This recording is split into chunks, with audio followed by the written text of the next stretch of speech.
చేసే 2 రోజులు కూడా గడవక ముందే అప్పుడే డ్యూటీ ఎక్కేసాడు ఈయన. గత 5 ఏళ్ల కాలం పాటు గుర్తుకు రాదు మనకి. 2014 నుంచి 2019 వరకు కొన్ని వందల ప్రెస్ మీట్లు పెట్టాడు.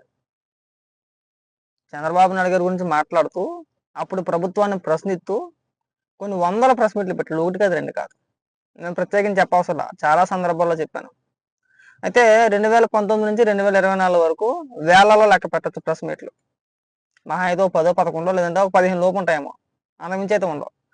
అయితే ఇప్పుడు కొత్తగా చంద్రబాబు నాయుడు గారి ప్రమాణ స్వీకారం అనంతరం ఈ ఉండవల్లి అరుణ్ కుమార్ గారికి రాష్ట్ర సమస్యలు, ప్రజల క్షేమం, రాష్ట్ర అభివృద్ధి, విభజన హామీలు, రాష్ట్రానికి రావాల్సిన నిధులు అన్నీ గుర్తుకొచ్చేసినాయి. జగన్మోహన్ రెడ్డి అధికారంలో ఉన్నంతసేపు కూడా అస్సలు గుర్తుకు రాలా. తడిగుడ్డ నెత్తి మీద వేసుకుని పడుకున్నాడు. ఈ రోజు మాట్లాడుతున్నాడు. అలాగే మాట్లాడుతూ జగన్మోహన్ రెడ్డి కూడా చురకలు అంటించాలండి. ఏం పార్టీ అయ్యా అది? దిక్కుమాలిన పార్టీ. అందరూ బూతులు మాట్లాడటమే.